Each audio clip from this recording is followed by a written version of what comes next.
we've been big supporters of the Texans starting as far back as last year.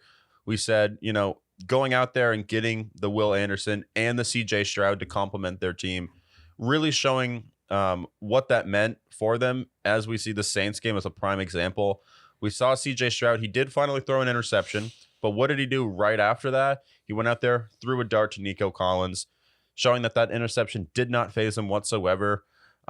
This Texans defense gave the Saints a lot of trouble. This is a Saints team that does have a lot of talent. You have the Alvin Kamara, you have the Chris Olave, and you have the, dare I say, Taysom Hill in that team. No.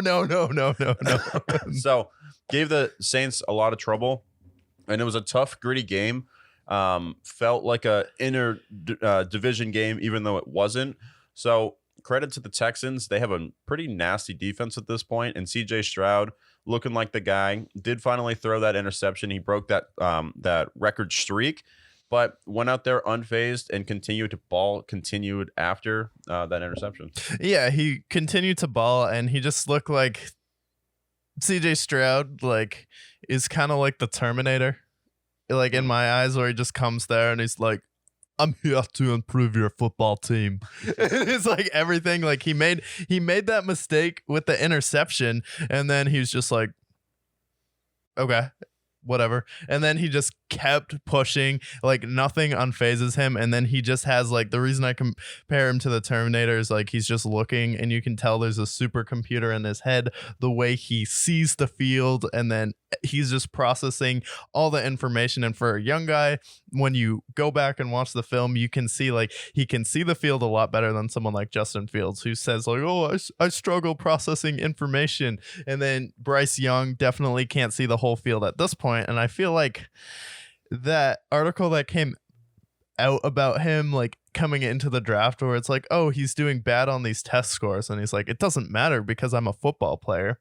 I throw one of the most beautiful balls of any quarterback so far, and I went and stepped into a Texans franchise that has been dysfunctional with a new head coach, rookie head coach. So it's DeMeco Ryan's first time as a head coach, where he's not making those rookie coaching mistakes. And then you have someone like CJ Stroud, who's not making those rookie mistakes as far as a quarterback, where you expect them to be a turnover machine. So the fact that he was able to bounce right back from that turnover, he only got sacked twice in this game against a good Saints defense, where I know some people in our comments are in love with the Saints defense, but CJ Stroud at home was really able to take advantage of them. And then Singletary and Pierce, it's a fine running back duo, but for the Texans, I don't think they'll make the playoffs this year, but I think they'll come really close. And if they do, it'll be similar to Philadelphia versus Tampa. Maybe they get matched up against a Bengals or a team like that, and then just get blown out similarly to the way that the Bucks blew out the Eagles.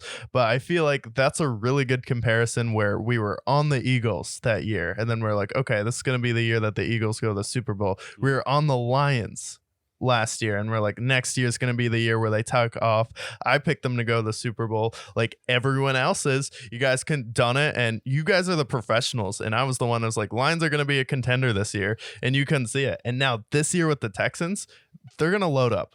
They're going to get some bad dudes there. And now you're seeing the Cowboys miss someone like Dalton Schultz, who got a touchdown in this game, who's been a great tight end for them and a safety blanket. And then we've seen some Bobby Trees is making some sightings, and then Nico Collins, and then Tank Dell. And I feel like Nico Collins was probably their best draft pick outside of CJ Stroud and Will Anderson, because he's been a receiver that can just be a consistent 4 to 7 catches for 65 to 110 yards game in and game out. Seems like CJ Stroud has a lot of really good chemistry with him. So for the Texans, definitely still impressed by them week in and week out. And I feel like every game they're going to be pretty competitive when they're not facing the elite teams in the NFL. But it's that same saying, anyone can beat anyone on any given Sunday. And the fact that the Texans are even this good is shocking to everyone in the NFL.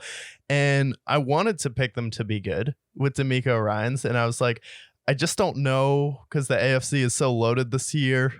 But it's I'm gonna hold off on it. But I feel like there is a chance with DeMeco Ryans, and if CJ Stroud is a guy, that they could be there. And we had a feeling. We should have trusted it. Just gotta trust your gut.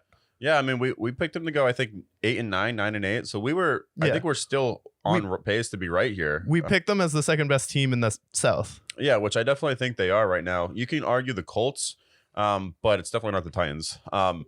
But this is I think the comparison to the Eagles is fair because this is a first-year head coach. This is the first system. They're building their system. But with how good their defense has been so far, with how good Will Anderson has been, and they have a couple other guys out there as well that have been playing pretty well. Derek Stingley, the guy that everyone was making fun of the Texans for taking him ahead of Sauce Gardner, which looking back is still something that they probably should have done. But he's played well for them. And, I really like their defensive line. They're adding pressure to that team. So maybe this isn't their year this year. Maybe they can at least, be 8-9, 9-8, something to build upon. But when it comes into the offseason, they can go out there and get a stud wide receiver. Maybe it's Stephon Diggs is unhappy in Buffalo. They go out and get Stephon Diggs. Maybe they go out and get one of those guys in the draft, or they go out and make a big swing. But if they can get another complimentary running back and then a really solid wide receiver, then this team is going to be really good. Could you see them trading for a wide receiver at the deadline? Maybe. I don't know who would be available for them, but definitely something they should consider. Yeah, and that's like you see their schedule coming up here, and it's not that hard. They have a bye, and then it goes Panthers, Buccaneers. So those are two winnable games because they have the Bucs at home. They can definitely beat the Panthers. And then they face the Bengals, probably not going to win that. And then you face the Cardinals, Jaguars, and Broncos. And that's their next 6 games there. So they can definitely go 4-2 in their next 6 games.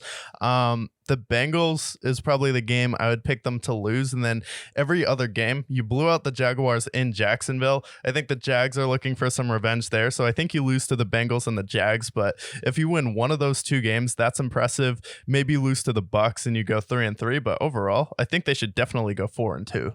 Yeah, I think 4-2 is fair. They're definitely going to beat the Panthers. I'll put that in stone now. And then the Broncos, who the hell are the Broncos going to beat is the better question. And then the Cardinals, I think the Cardinals are starting to regress a little bit. So we look at this team moving forward, I think 4-2. At that point, they'd be 7-5, which is definitely in the mix for the wild card. And we said 9-8 is a fair assessment. And I think that's kind of where they're going to be at the end of the day. Yeah, it's where they're going to be. We're early with the Texans, early with the Lions, early with the Eagles. Wow. And I think that next year, that's the year the Texans really pop.